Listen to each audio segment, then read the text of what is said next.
Seguimos en esta ronda de entrevistas con los candidatos a la prefectura de Cotopaxi y esta vez hemos invitado a la sala de redacción de cotopaxinoticias.com a Miguel Vaca Rodas. Él es el candidato de la lista 23 del partido Suma y coincide con la fecha del día de las elecciones seccionales en la que el Ecuador elegirá a prefectos, con los prefectos, viceprefectos o viceprefectas, alcaldes, concejales urbanos, concejales rurales y miembros de las juntas parroquiales. Miguel, gracias por estar aquí. Cuéntenos, o mejor dicho, recuérdenos quién es Miguel Vaca Rodas. Buenas tardes. Muchísimas gracias. Miguel Vaca Rodas es un hombre que ha venido luchando durante 23 años buscando un espacio para servir a la provincia de Cotopaxi, siempre con propuestas objetivas, visionarias, renovadoras, ideas de punta, porque el político tiene necesariamente que ser el gerente del bien común, no puede ser el presidente del comité pro mejoras, no puede tapar baches, no puede tapar huecos, tiene que ser el gran constructor, ¿no?, de una provincia grande como se merece la provincia de Cotopaxi. Pero, ¿quién es Miguel? ¿Qué títulos tienes? ¿Qué has hecho? ¿Cuál es tu experiencia? ¿Cuántos años?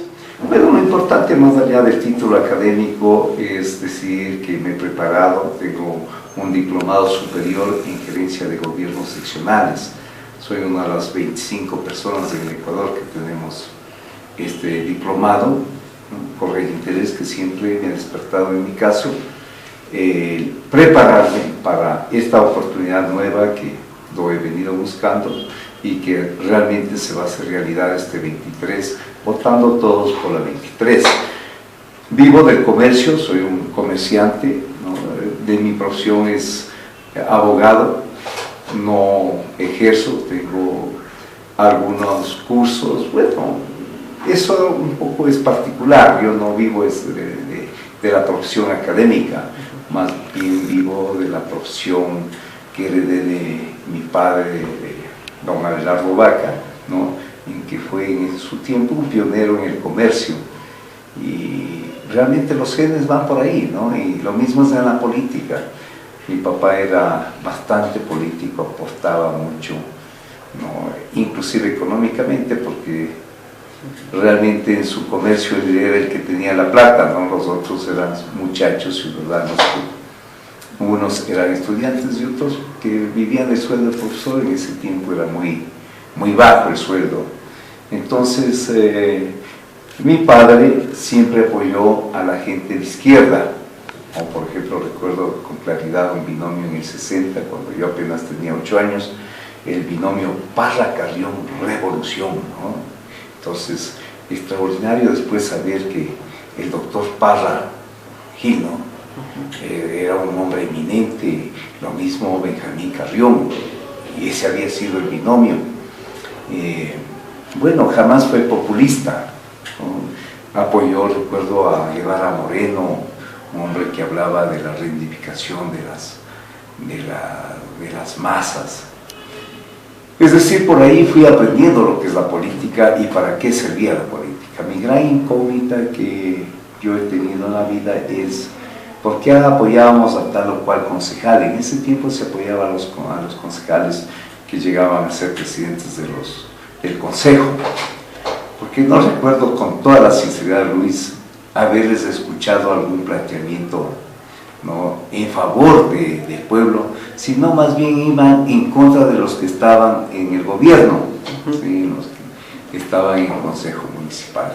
Pero en todo caso, por ahí fue mis pininos en política, y yo he abandonado toda mi actividad económica, ¿no?, he privilegiado siempre la oportunidad de buscar el servicio, ¿no?, al ser humano, a la comunidad. ¿Pero alguna vez ejerció usted la abogacía? Jamás, jamás, jamás, porque no me interesa el conflicto. Yo soy un hombre que odio el conflicto, que siempre pienso que si hay algún problema, que sí tenemos, siempre tenemos que más bien reconocer si uno tiene algún error, si uno es el causante de un perjuicio, y en consecuencia yo le exigiría eso al cliente, ¿no? Y ahí ya realmente me moriría de hambre, porque El cliente no siempre debe decir la verdad, no tengo esa experiencia, pero debe ser muy difícil ejercer la profesión y vivir de la profesión. O defender a alguien que es indefendible. O defender a alguien que realmente tiene que pagar su culpa, ¿no? ¿Y qué comercia Miguel Vaca ahora? Yo siempre he estado metido en lo que es artículos, productos para materiales de construcción, especialmente en la obra pública, que yo comercializo tubería para la infraestructura sanitaria, ¿sí? Como es alcantarillado, agua potable, geomembranas que traigo de China y los Estados Unidos, ¿no? Gaviones. Gaviones son las mallas para los muros de contención. Esa es mi línea, ¿no? Una línea muy buena en este gobierno especialmente, en donde realmente te diría, Luis, en las ventas se han multiplicado por 100, porque hay una gran obra pública que nadie puede dejar de reconocer, ¿no? El gobierno ha hecho especialmente una línea de prevención, ¿no? Bastante trabajo, bastante inversión. Es decir, su mercado principal es el Estado ecuatoriano. No. Su cliente principal, mejor dicho. No. Diría sería un cliente indirecto. Yo vendo exclusivamente a los contratistas del Estado, ¿sí?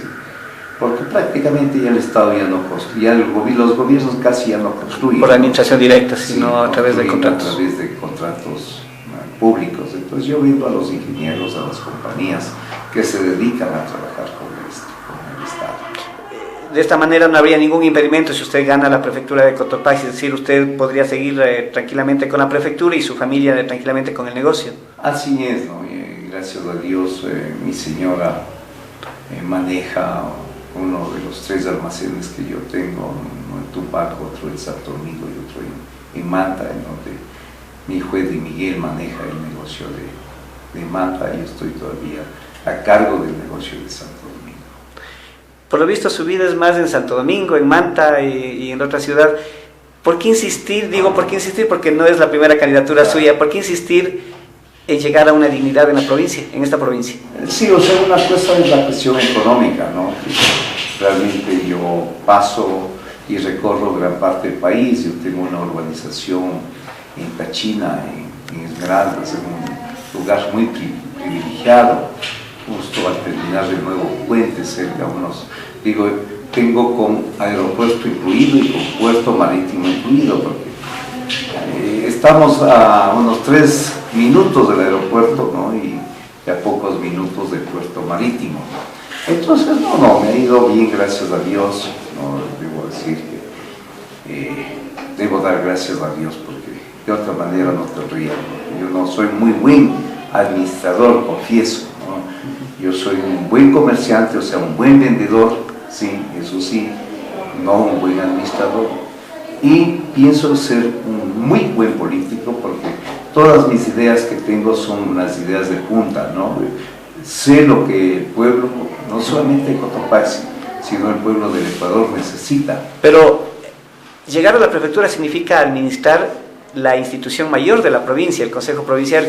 Y si no sabe usted mucho de administración, no le hace mucho a la administración, digámoslo así. No, o sea, estamos confundidos. Yo no soy el que voy a administrar, ¿sí? Yo tengo que gobernar. Que es muy distinto. Claro, sí. Gobernar quiere decir gerenciar el bien común, ¿no? Para administrar habrá que tener profesionales que se dediquen de punta, que se dediquen y que sepan lo que es la administración, lo que es velar, ¿no? En primer lugar por los fondos públicos, ¿no? Velar por la gente, no por los empleados, que es importante que sean bien tratados, porque ellos tienen que estar puestos la camiseta de su trabajo, de su institución. No deben ser empleados, sino servidores públicos, deben cumplir, o sea, cumplir con esa misión de ser servidores públicos.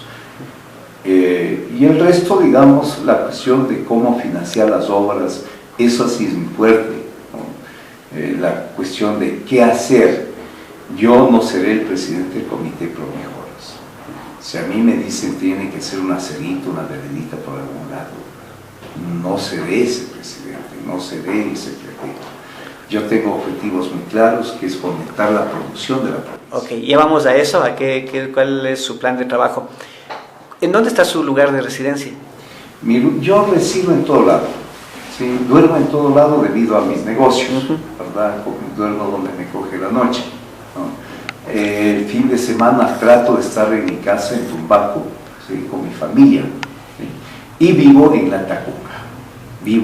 Especialmente en La Tacunga, ¿no? A pesar que yo diría que vivo en Cotopaxi, porque realmente me encanta estar en Cotopaxi. Usted es oriundo de Pujilí, ¿verdad? Sí. Vivir en Cotopaxi, vivir, ¿qué es vivir? Porque ahí, digamos, unos confunden dormir con vivir, ¿sí? Algunos dicen que por dormir en La Tacunga tienen la residencia en La Tacunga, ¿no es cierto? Sí, aun cuando no hagan nada por su ciudad, no hagan nada por su provincia. Mis 24 horas vivo yo pensando en La Tacunga, vivo pensando en la gente de Cotopaxi. ¿Duerme donde le coge la noche, pero sueña en La Tacunga o sueña en Cotopaxi? Sueño en Cotopaxi, ¿no? Sueño con su gente, me encanta estar con la gente de Cotopaxi. Realmente pasaba yo una enfermedad de nervios hace unos 6 meses. ¿Y qué es lo que sucede? Que entré ya a la campaña política. Aquí prácticamente no me dolía, ¿no? Me dio un herpes zóster, ¿no? Una enfermedad bastante dura, ¿sí? Pero aquí pasaba tranquilo. Llegaba a la casa y entraba cogiéndome el pecho. Entonces mi señora decía, ¿por qué no te regresas a La Tacunga? Ahí te curas. Son cosas de esas, ¿no? Pero esa es la realidad. Recuérdenos, Miguel, ¿cuántas veces se ha candidatizado usted y a qué dignidades nomás? ¿Y por qué partidos? Claro, 7 veces, esta es la 8ª vez, ¿sí? Por todos los partidos políticos. La gran pregunta no es por cuántos partidos, sino por qué los partidos. ¿Ya? ¿No? ¿Por qué los partidos? ¿Y cuáles son? Auspiciaron la candidatura de Miguel Vaca, ¿verdad? Entonces, auspició la 1, auspició la 6, me auspició la 4, me auspició la 12, me auspició la 15, me auspició la 17, ¿sí? Me auspició la 13, hoy me está auspiciando la 23. Entonces, ¿por qué? Porque simplemente mis ideas no son para el partido político. Las propuestas que yo tengo son para la provincia de Cotopaxi, y si los partidos políticos quieren realmente, ¿no?, hacer algo por la provincia, entonces no había más sino que aceptarle, que patrocinarle a Miguel Vaca, que tiene las propuestas necesarias e indispensables, modernas para la provincia. Indispensables, no Miguel Vaca, indispensables las propuestas, porque si no nos embarcamos en la producción, en el pleno desarrollo, en la gran industria del turismo, simplemente no estamos en las páginas amarillas. Ahora, pero de todas estas veces que usted se ha candidatizado no ha ganado ninguna. ¿A qué atribuye eso?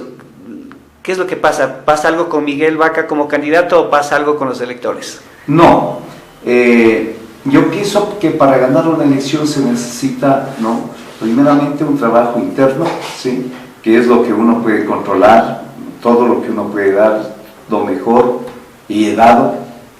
Y el asunto es qué pasa con lo externo, es lo que usted no puede controlar, ¿no? Hablamos muchas veces del FODA, ¿sí? Fortalezas, oportunidades, debilidades, alternativas, ¿es?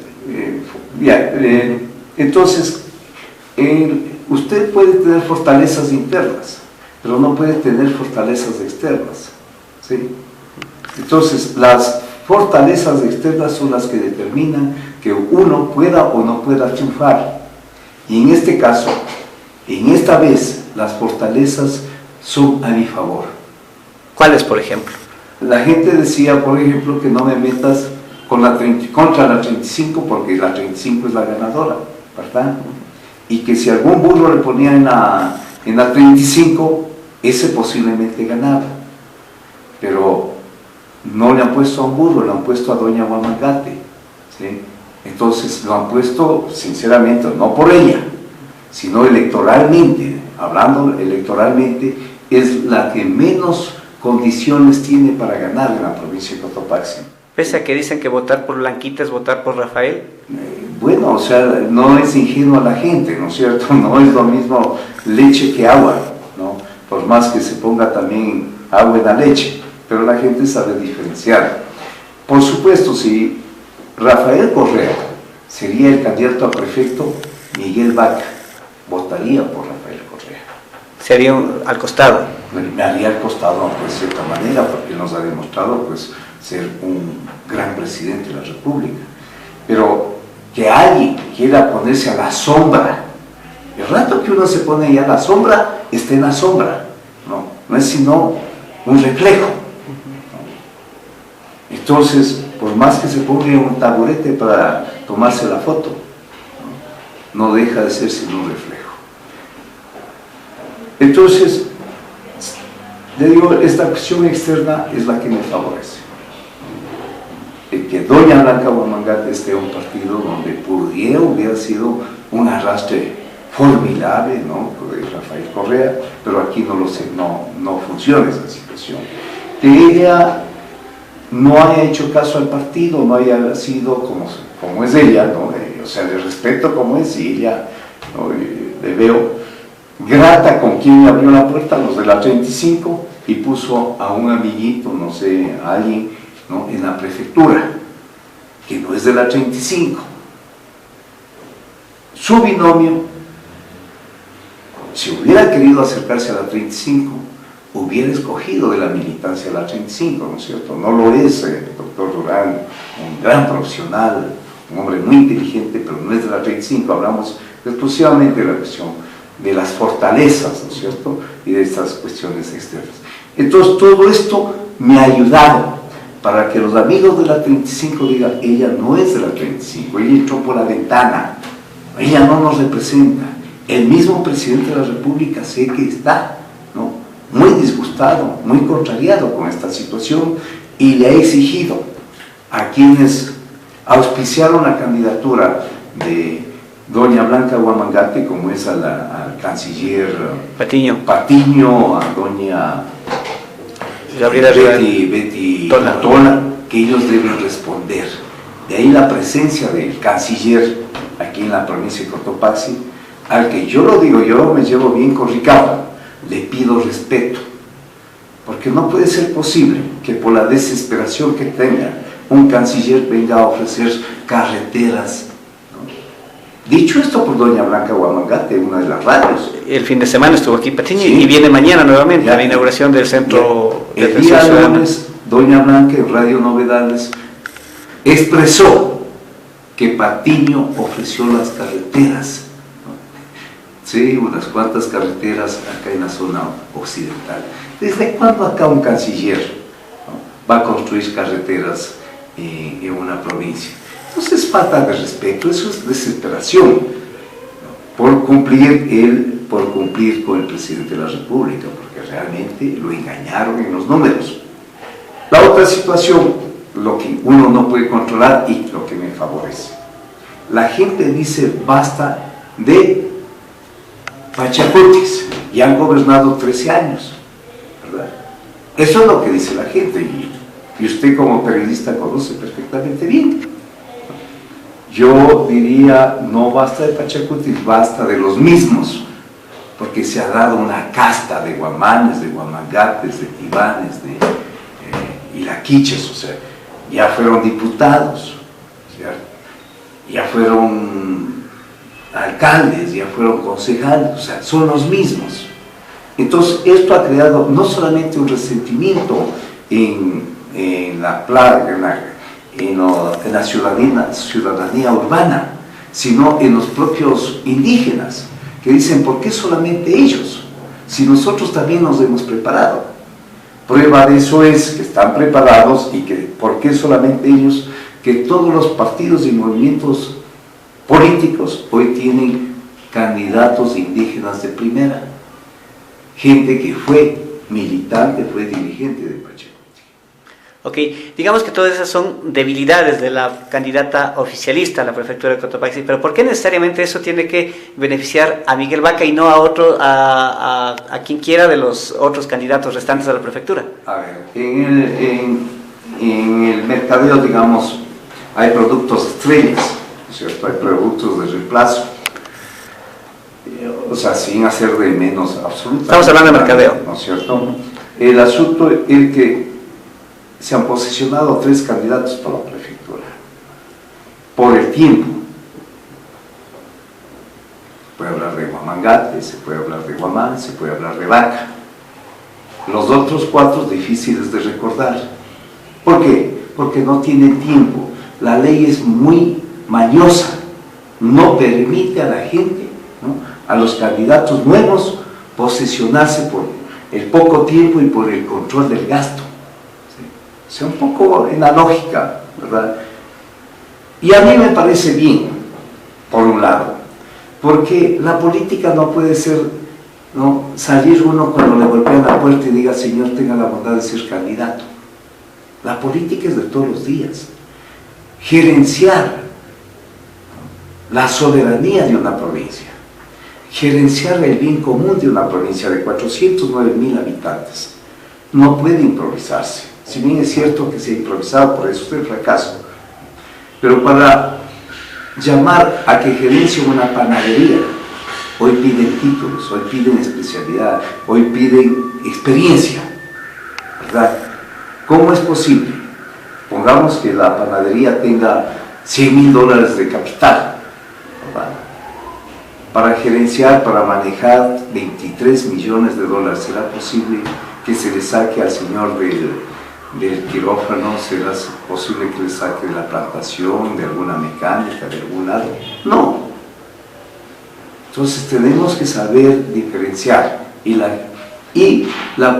posiblemente la ley pide eso, ¿sí?, que sean los políticos los que tienen que llegar, ¿no?, a estos espacios de gerencia, no los improvisados, peor los charlatanes. El día domingo estuvimos, por ejemplo, en un debate en una de las radios en La Maná, y un señor decía, uno de los candidatos, que él no era político. Y entonces, ¿qué hacía un puesto político? ¿Qué hacía aspirando a un puesto político? ¿Qué hacía de candidato? Y no la primera vez.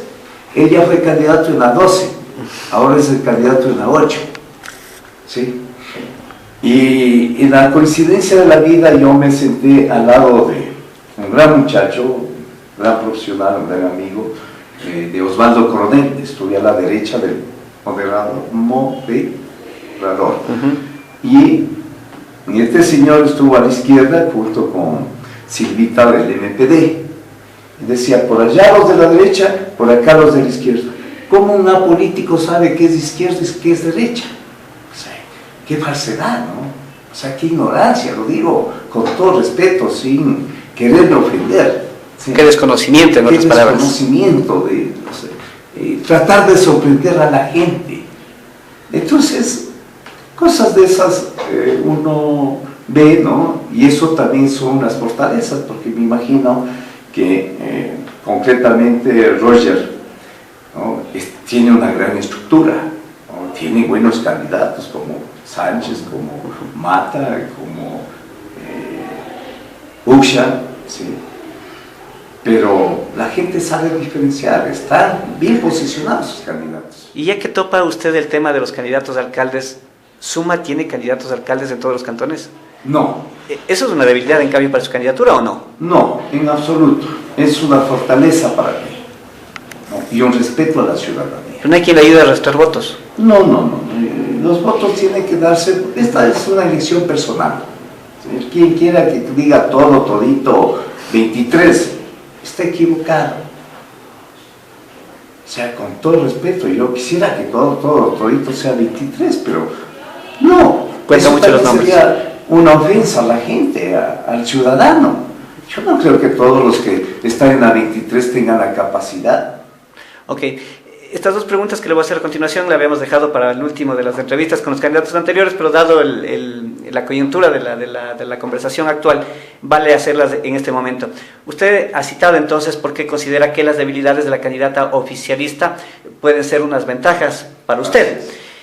Ahora, ¿usted cómo ve la campaña? ¿Usted ve una campaña limpia o sucia? Digo esto porque la semana anterior País, encabezados por el candidato alcalde de La Tacunga, el arquitecto Espín, y los concejales, han dicho que hay campañas sucias, se han llamado a un juego limpio, no dieron nombres, pero prácticamente se refirieron a Avanza y al Movimiento Popular Democrático y a Pachacutic. ¿Usted considera que hay campaña sucia?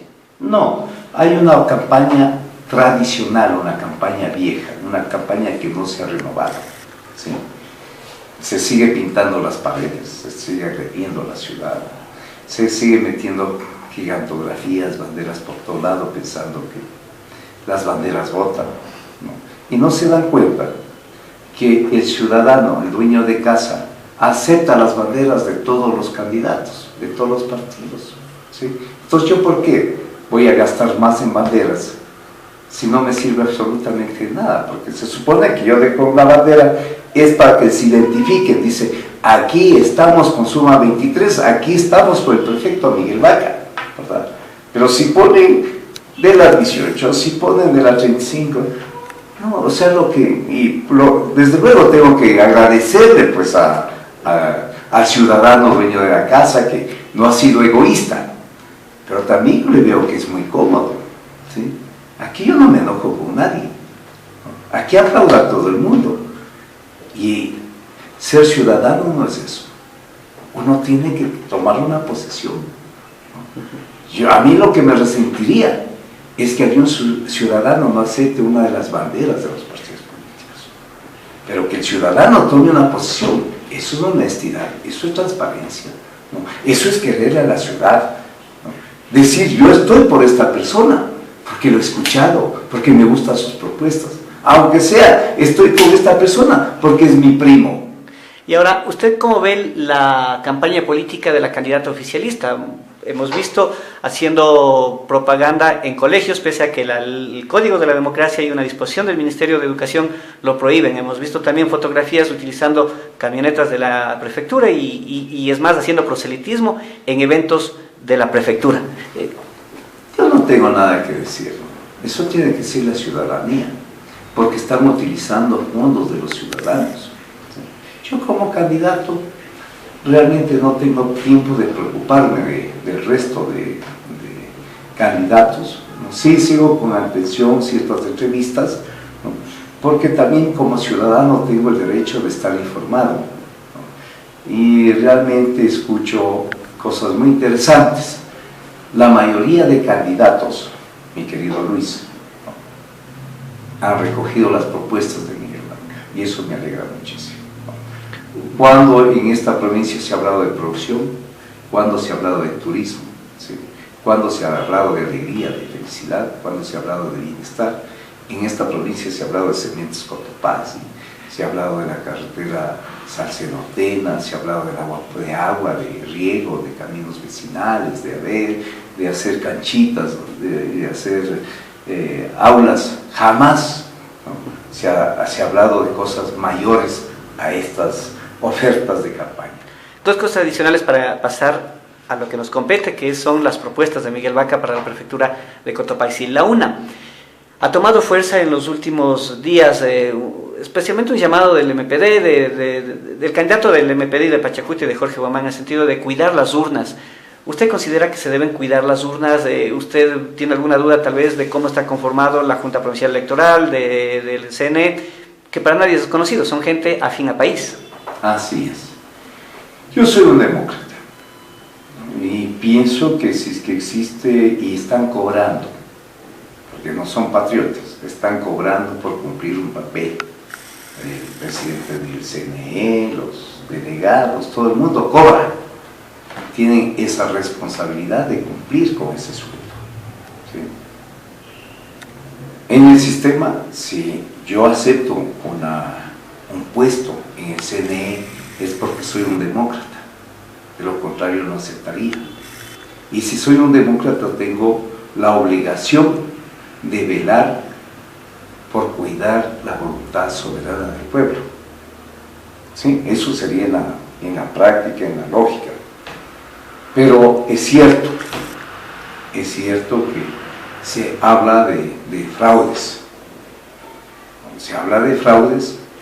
El otro día decía algún amigo que se les había ido la mano en la cuestión de los asambleístas, que Correa había pedido que solamente les respondan 80, pero pusieron un dígito más y se les fue a 100.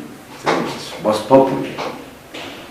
Pero en todo caso, pienso que por ejemplo para la prefectura, Huamán y Huamangate, en el mejor de los casos, llegando a su techo, estarán en 50.000 votos.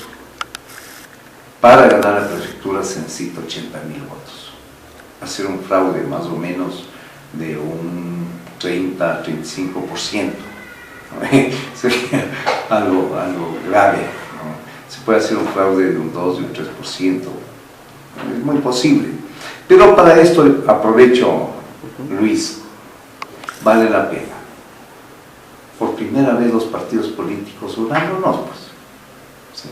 Solos no vamos a tener 1.500 personas para controlar, para hacer control electoral. Pero si nos unimos y hacemos inmediatamente un consejo de vigilancia, una veeduría electoral, una veeduría democrática, poniendo especialmente en donde no seamos fuertes, poniendo cada quien un número de personas, podemos controlar, y es nuestra obligación, no solamente por ganar o perder, sino por representar a la ciudadanía, controlar la voluntad del pueblo. Entonces mi llamado, en concreto, es ver si es que podríamos conversar entre los diferentes movimientos y partidos políticos para hacer una veeduría ciudadana y controlar las urnas, para que se respete la voluntad del pueblo. Ok.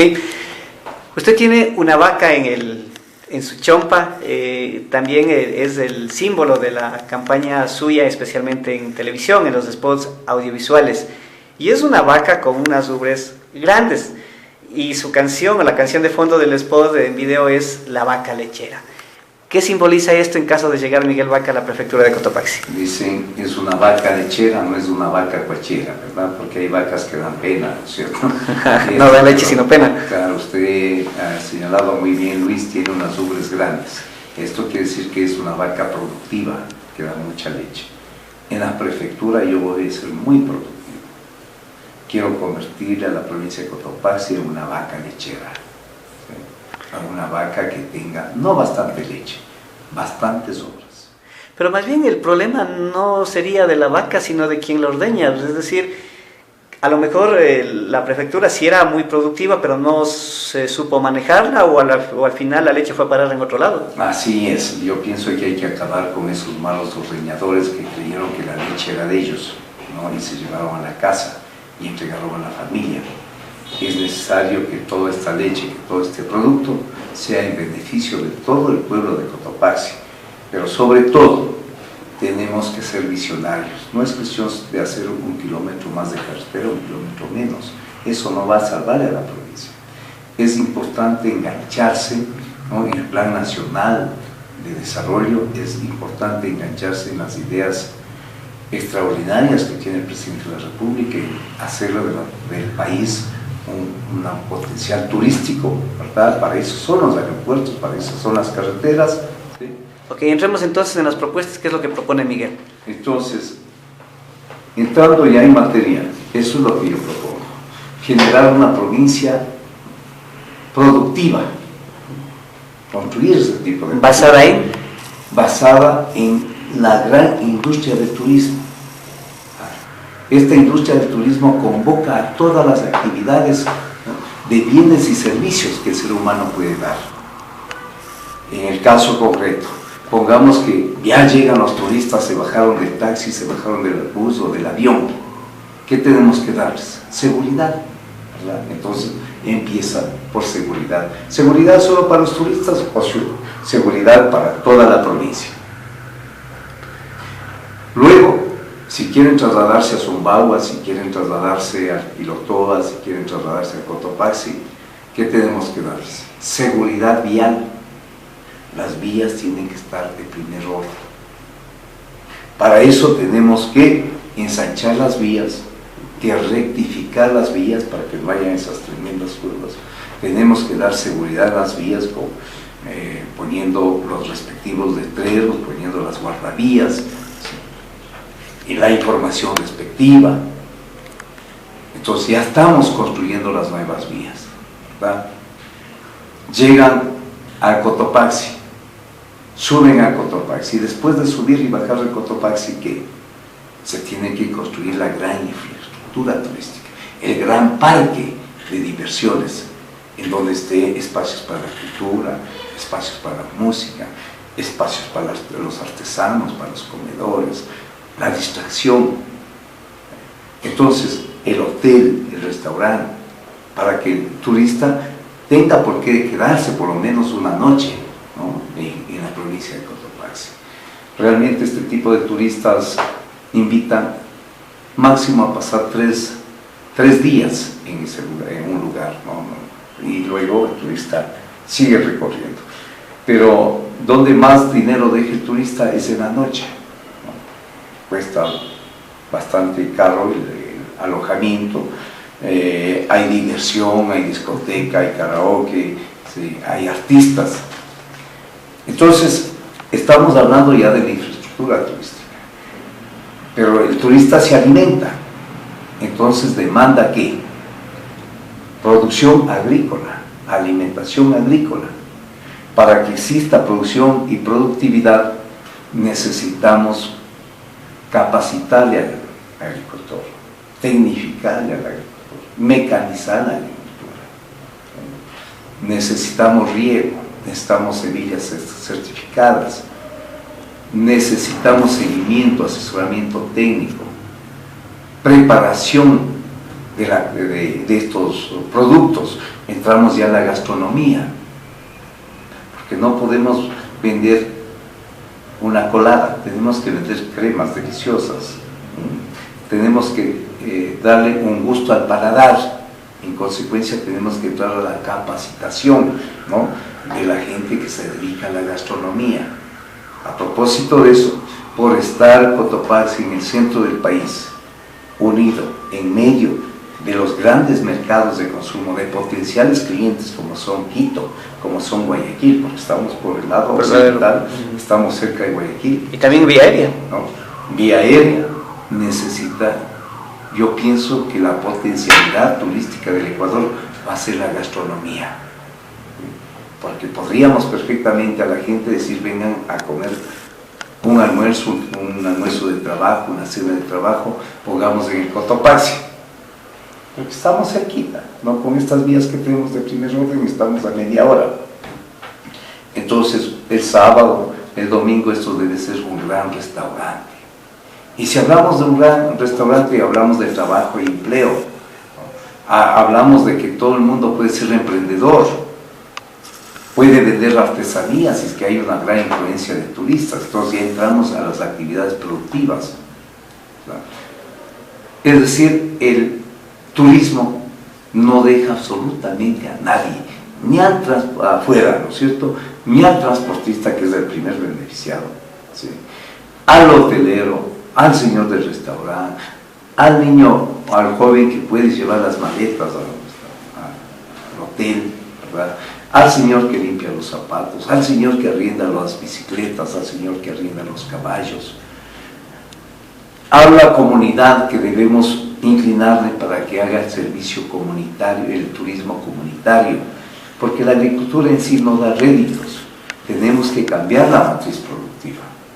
¿Y por dónde podemos cambiar la matriz productiva en el campo? Es a través de convertirles a estos pedazos de terreno, que realmente son unos minifundios que no dan ni para la subsistencia, porque son pedazos ya de 2.000, de 3.000 metros. Raro es encontrar una quinta, una hacienda de 10 hectáreas, ¿sí?, convertirles a estos espacios, integrarles y hacer el turismo comunitario a través de generar las granjas integrales turísticas, para que ahí sí el japonés, el europeo, el americano, canadiense llegue y se hospede durante el invierno de sus países, ¿verdad?, 2, 3 meses, un mes. Eso sí es un gran negocio, que alguien esté en mi casa, porque llegan los turistas a las casas de los comuneros. Para eso tendríamos que construir lo que yo llamo viviendas productivas, no solamente la vivienda para satisfacer la necesidad de techo, del ciudadano, sino para que ésta produzca, ¿no?, por el alojamiento que puede brindar al turista. Ahora, para fortalecer todo este proyecto hace falta vías, que ya la ha mencionado usted, para producir alimentos para vender, hace falta riego y para eso también hace falta cuidado ambiental. ¿Algún plan concreto para estos tres de las 4 competencias que Junta Productividad tiene constitucionalmente el Consejo Provincial? Una vez que nosotros sabemos para qué se utiliza las cosas, cuidamos. Cuando no sabemos para qué está el río, ¿no?, simplemente le contaminamos. ¿Sí? Vamos y botamos basura. Pero si es que vemos que en ese río podríamos jugar con el agua, cascadas, meter luces, si hacemos parques lineales en las riberas, ¿quién se puede atrever a ensuciar, verdad? Por supuesto hay que poner estos contenedores modernos que permiten a la gente, digamos, poner la basura en su lugar. Pero cuando se le va a utilizar las cosas, uno se lo cuida. Cuando no se lo utiliza, simplemente se destruye. Entonces, tenemos que saber plantear las cosas. Medio ambiente. Primero, el agua. Tenemos que recuperarle al río Cutuche. Pero no haciendo un planteamiento localista, como se ha venido haciendo históricamente, como un planteamiento de la Tacunga, la recuperación del río Cutuche. Esto es un planteamiento de carácter nacional. ¿Por qué es de carácter nacional? Porque las aguas que riegan los sembríos, ¿no?, y dan los frutos, ¿no?, regados por el río Cutuche, por las aguas del río Cutuche, estas se venden en todo el país. Son alimentos contaminados, es decir, que estamos enfermando a medio Ecuador. Y si estamos enfermando a medio Ecuador, ¿qué tiene que hacer un gobierno central? Hacer una salud preventiva, ¿verdad? Si veo que las lechugas, que las legumbres, que la leche que viene de Cotopaxi, de Tungurahua, porque no es solamente Cotopaxi, sino Tungurahua, está enfermando a medio país. ¿Cuál es el problema?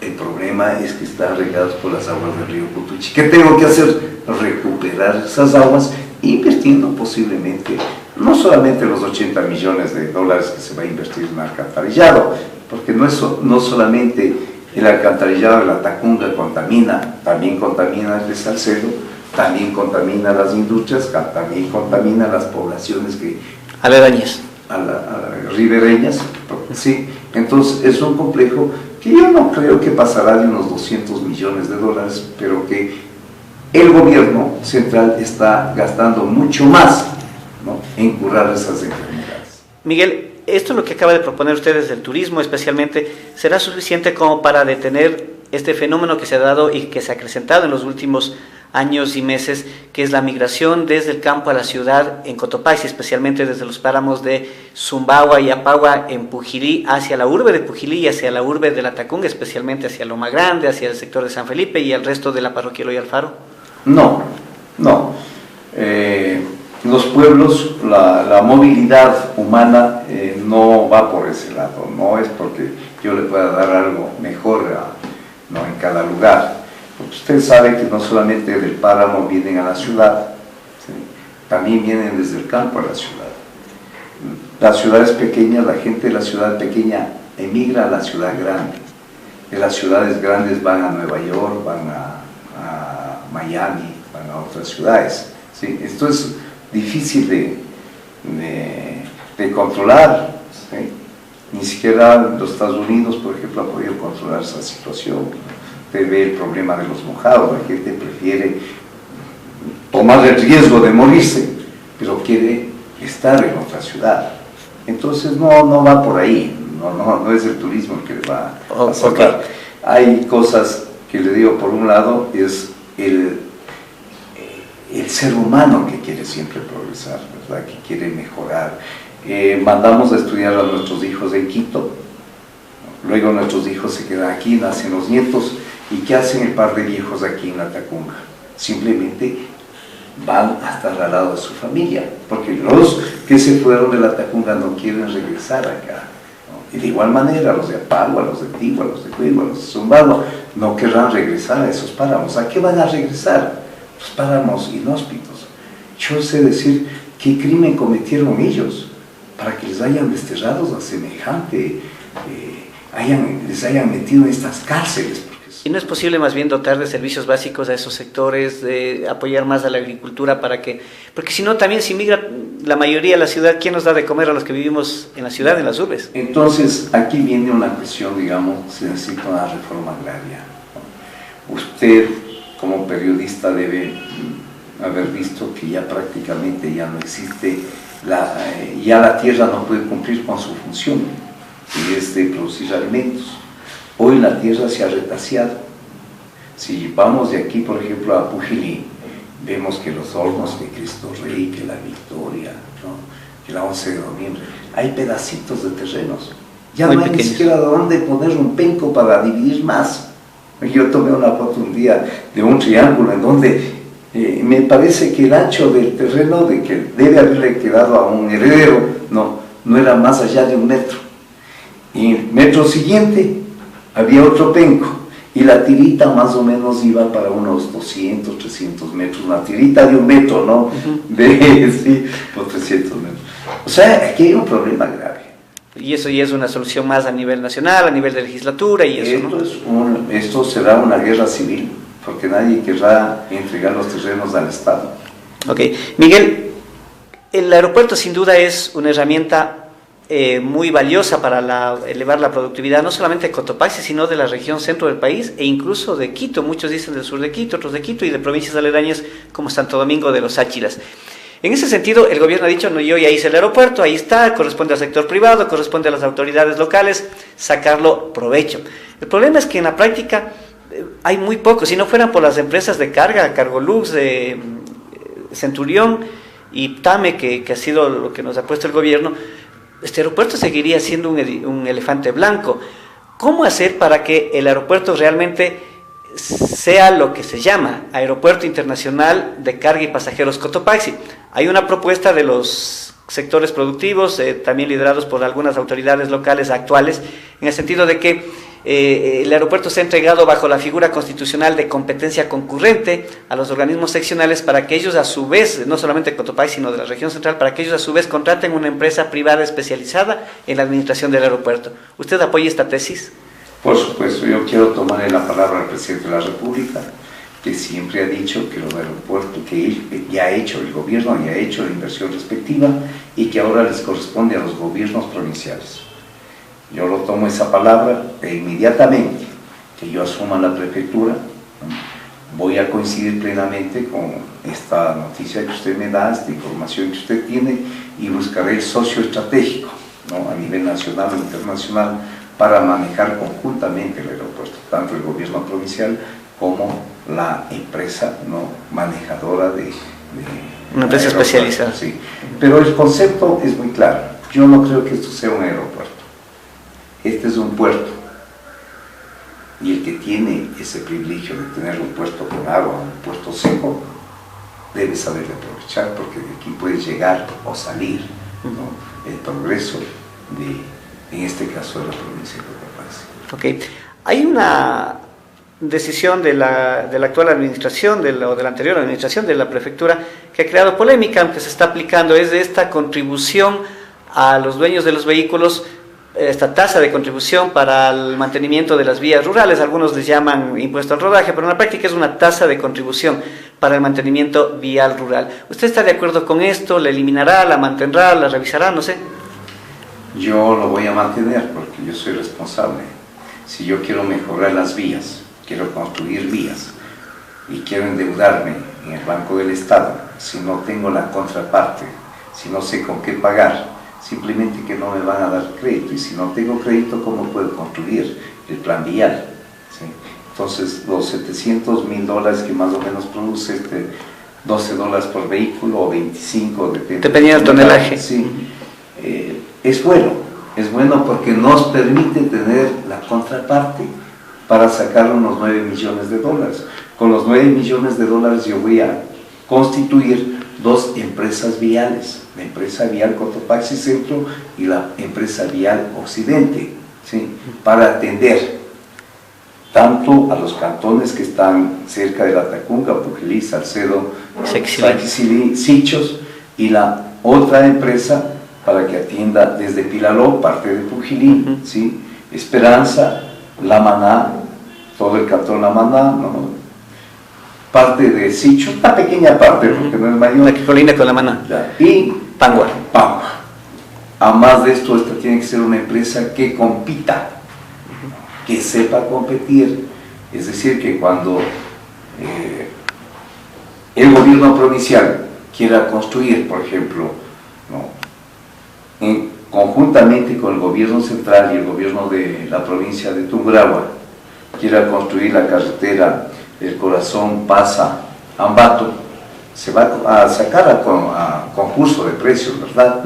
Y nuestra empresa vial Cotopaxi tiene que entrar a competir. O sea, si bien es cierto que es una empresa, va a ser una empresa pública, pero tiene que tener unos estatutos de una empresa privada para que pueda realmente competir, ya sea dentro del propio gobierno provincial o ya sea afuera, tal como por ejemplo está compitiendo la empresa Vial Imbabura, que está construyendo en Salcedo, ¿no? la perimetral, ¿no es cierto? El anillo vial oriental. Y a propósito de esto, Miguel, el COTAD es la Biblia de los gobiernos seccionales, desde las juntas parroquiales hasta los consejos provinciales, pasando por las municipalidades. Y la razón fundamental, o mejor dicho, la esencia de esta Biblia llamada COTAD, es la facultad de crear impuestos dadas a los gobiernos seccionales, tasas. Para ser exactos. ¿Usted aplicará más tasas, aparte de esta del rodaje? Yo aplicaré todo lo que la ley me permita, todo lo que el código me permita, siempre que sea para el bien, el bienestar, la seguridad y el beneficio de los cotopaxienses. Esto debe quedar claro. Mire, yo cuando fui candidato en el 94, recuerdo que yo hablaba de la necesidad de poner el peaje, ¿no? Aquí en el Chasqui. En ese tiempo don Rodrigo Iturralde se burlaba pues de esa idea y decía que, recordará usted que ya se hizo unas casas por parte, unas casetas por parte del Ministerio de Obras Públicas, luego votaron por alguna razón, sí, pero para llegar a Quito, por ejemplo, nosotros gastábamos a más de la gasolina, porque esto de frenar, de parar, a más de los frenos, a más de los amortiguadores, ¿sí? De la suspensión, de que el carro se destruía, gastábamos en la vulcanizadora, 2, 3 sucres en ese tiempo, ¿sí? Pagándole al vulcanizador, porque no íbamos directo a Quito, teníamos que necesariamente caernos en algún hueco en Aloa. Entonces, esto de tener malas vías es más caro que pagar un sucre, $1 mensual, ¿no? Por tener buenas vías, pero por tener buenas vías, no por el cuento, que es cosa diferente.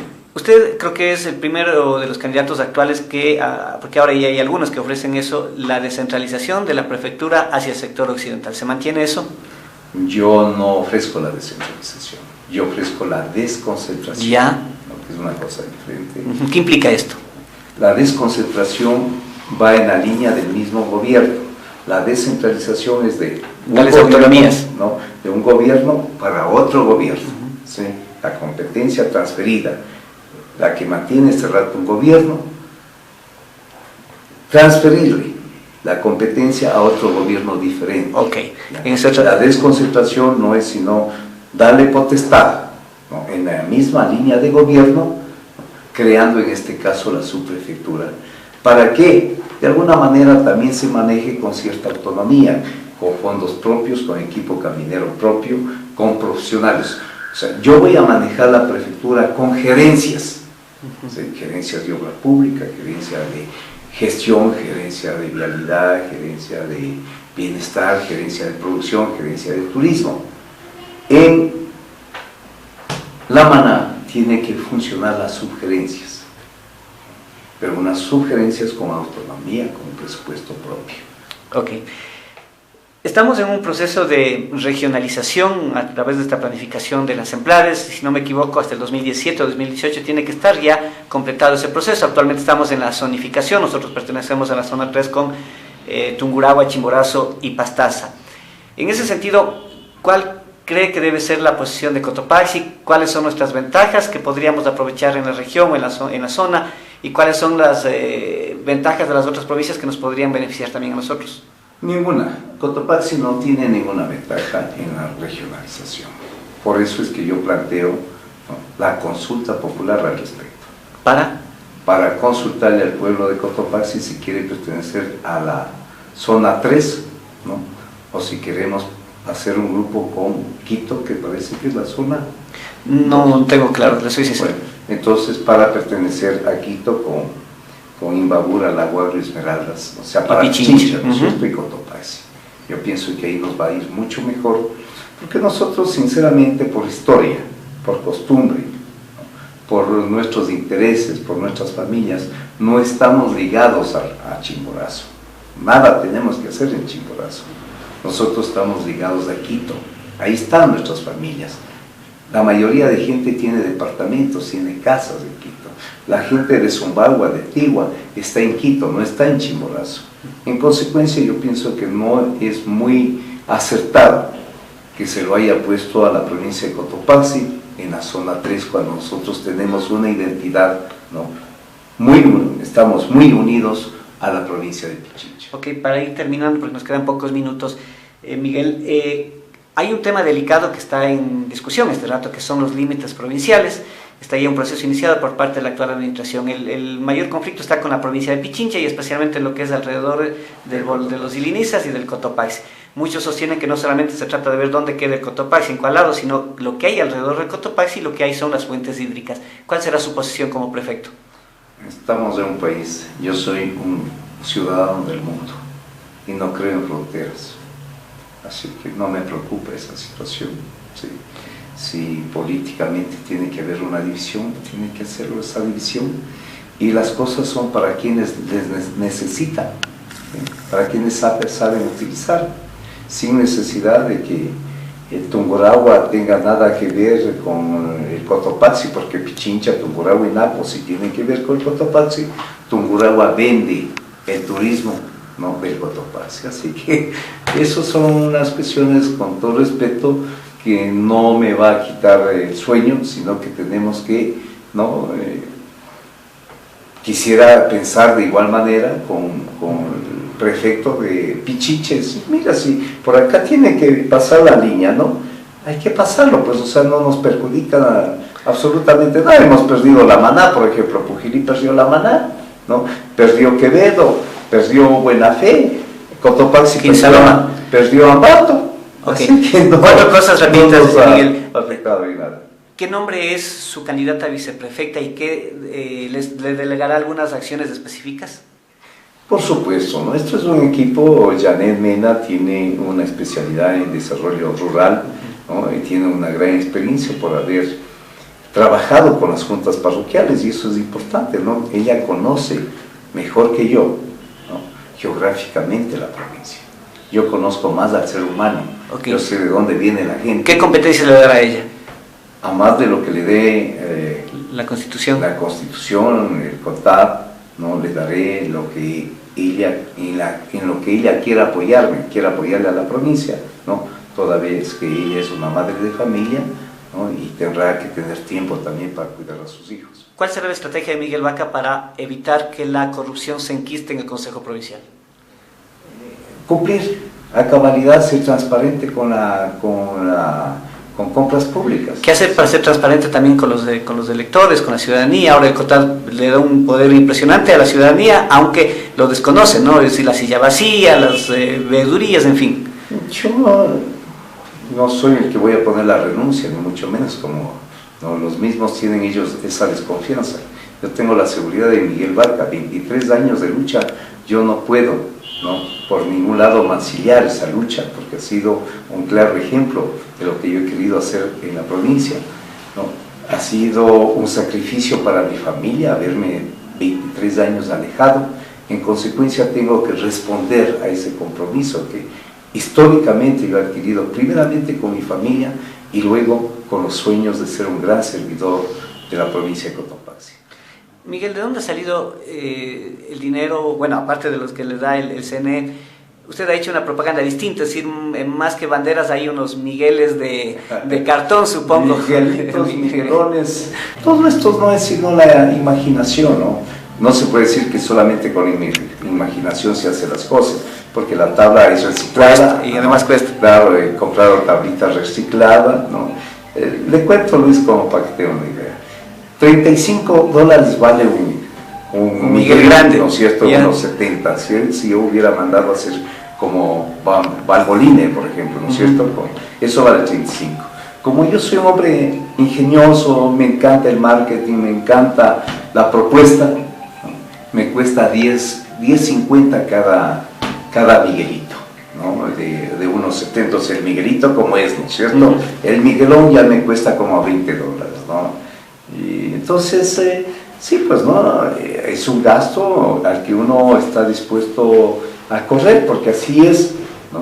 Pero en todo caso vale mucho menos que una gigantografía de las que yo veo, por ejemplo, solamente una gigantografía de 2x2, que es pequeña, son 4 metros. Eso le cuesta $20 a $5 el metro. Finalmente, Miguel, quienes están actualmente gobernándonos tanto desde el gobierno nacional como desde los gobiernos locales se quejan porque dicen que por poco son mártires, son víctimas todos los días de la prensa corrupta, la prensa les acosa, la prensa les persigue, la prensa les denigra, les deshonra, y no solamente la prensa, dicen algunos, sino también la oposición. Toda autoridad tiene oposición y obviamente la prensa está presente. En ese sentido, ¿no será muy caro el costo que tendrá que pagar usted si llegara a la prefectura? Y más bien, ¿no sería más tranquilo para usted seguir con sus negocios, seguir viajando por el Ecuador, seguir soñando, seguir con su familia? No, yo pienso que la prensa va a ayudarme a cuidar las uñas de la gente, ¿verdad? La plata es bastante tentadora, peor que las mujeres, dicen la plata, ¿no? Sí, yo pienso que la prensa no es corrupta. Lo que sucede es que tiene sus sesgos, ¿no? Bastante, no es coherente. Yo pienso que todo el mundo tenemos que enfrascarnos, que subirnos a un carro, ¿no? Es decir, aquí se está construyendo un país. ¿Cuál es mi papel? ¿Cómo puedo ayudar a construir ese país? Aquí Miguel Vaca quiere construir una provincia grande, la provincia de Cotopaxi. ¿Cómo puedo yo ayudar? ¿Sí? Y si es que hay un sesgo en el manejo público, en utilización mal de los fondos, de los bienes públicos, por favor la prensa que me ayude, pues, porque uno no puede tener los ojos por todo lado, ¿sí? Es la prensa muchas veces la que tiene esos ojos, ¿sí? Que me ayude denunciando a tiempo, ¿no? Que algo está sucediendo en esa administración, que se están sesgando los fondos, que se está desviando, ¿sí? Lo que yo sí no aguanto, lo digo esto, ¿no? Es la mala fe, que yo me oponga por oponerme, o que yo no esté preparado, ¿no? Para darle un criterio que vaya a contribuir. O sea, sí me molesta que alguien quiera darme un criterio si no se ha preparado, ¿no? Ahí sí me molesta porque realmente me hace pasar el tiempo, ¿no? Pero cuando hay gente inteligente, hay periodistas inteligentes, realmente eso contribuye, ¿no? Para avanzar más rápido en el camino, para llegar más rápido a los objetivos. Yo debo agradecer, yo soy un hombre muy agradecido, muy grato de la prensa, porque si es que la prensa no me ayudaría, ¿no? A difundir mis sentimientos profundos que tengo, ese amor hacia la provincia de Cotopaxi, si no me ayudaría a difundir mis planteamientos, ¿qué sería de Miguel Vaca con apenas $20.000 de dólares para la campaña política frente a 200 a 300.000 dólares, frente a las volquetas, al cemento, al tractor? ¿Qué sería? ¿Verdad? Yo conozco perfectamente, ¿no? A los amigos periodistas, ellos me conocen perfectamente bien, y lo único que puedo decir, unámonos todos, porque Cotopaxi nos necesita a todos y vamos adelante. Ok, Miguel, le agradecemos mucho por haber visitado Cotopaxi Noticias. Por supuesto, ¿no? Y para que todo esto se haga realidad, recuerden que Cotopaxi y yo estamos en la 23. La información que necesitas en el momento oportuno. Política, deportes, actualidad, cultura y más. Todas las noticias de la región en un solo portal. Cotopaxinoticias.com, primer periódico multimedia del centro del país.